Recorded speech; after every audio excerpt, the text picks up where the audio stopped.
I've been asked several times today, so what do you think about Ukraine?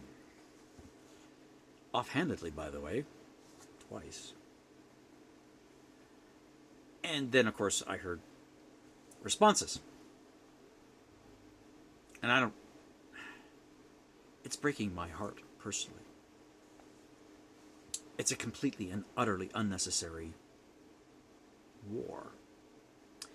And it is a crime, an international crime, because it is the second time a internationally recognized nation state with treaties recognizing its territorial borders with Russian Federation, I might add, 1994, to recognize its borders as is right now. Now, part of the argument being made by Vladimir Putin is that historically that their Ukrainians don't really exist. They're part of Russia. They're part of Russia's history. And he's not wrong. They are very much part of that region's history, the Ukrainian people. And the lands that are commonly identified as Ukraine are very much part of Russia's history. Kyiv is a city that predates Moscow, right? It was a trading port that Vikings occupied. The culture that became Russia started there. They moved north. It's a big deal. But majority of modern nation states are very, very young. I mean, I want you to think about this. The modern nation state of Ukraine, now this is the nation state, the internationally recognized borders of a nation state, 1991. So what, 31 years? Depending on the month. I don't know what month. Then what about Canada? Yeah. Let's throw some land claims at you. Because if you're going to see that as history, as a justifiable argument, and I'm going to arbitrarily pick 1867. And the reason why I'm picking 1867 is because it's rather obvious. That's when Canada became, well, no, it didn't become what it is today. Because in 1867, Canada was a lot smaller. And oh yeah, that's when Ontario and Quebec actually came into existence, technically. Now, that's a technicality. Because previous to that, they were Canada. Canada existed previous to 1867 as Upper and Lower Canada, and then they became Canada. They changed a lot. They changed their names around a bit. And then they added the maritime provinces, New Brunswick and Nova Scotia. Prince Edward Island dragged their bum for a while, but eventually they joined. Newfoundland didn't join until 1949, so they don't count. But that is the point of how Canada's borders have changed over 155 years. Our internationally recognized borders have changed. Now, if we're using history as an argument, let's go back to 1867. The provinces have agreed to join. The Northwest Territories don't belong to Canada. They're the Northwest Territories. They are owned, and I'm using this euphemistically,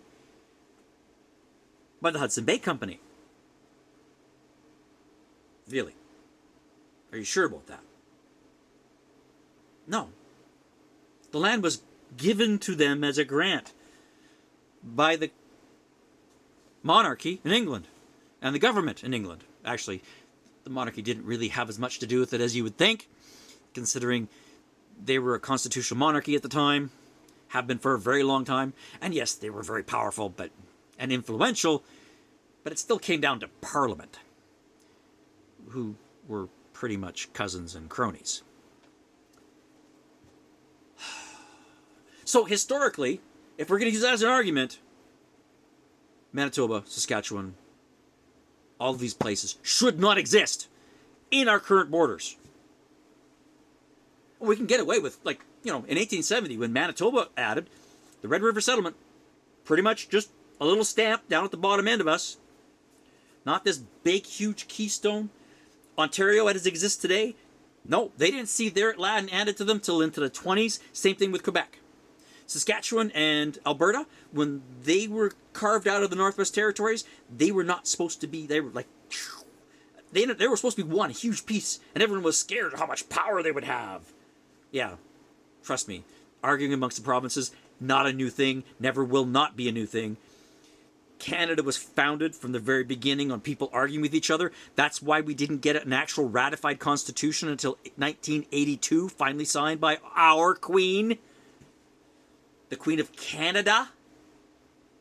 Yeah, she happens to be the Queen of England too, but she happens to be our Queen.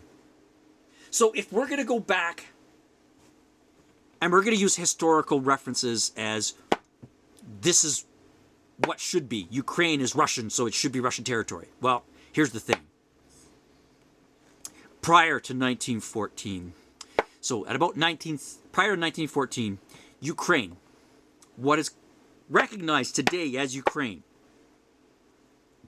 The Ukrainians lived in Poland.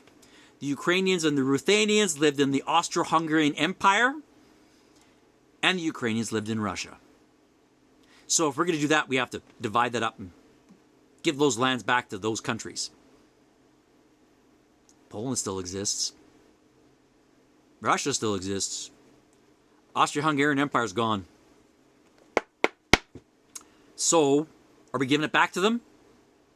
And if we do that, then we need to give Saskatchewan, Alberta, a huge piece of British Columbia, the entire current territories that we call the Northwest Territories, Yukon, Nunavut, Northern Quebec, Northwestern Ontario, all of it needs to go back to the First Nations people because they were here first.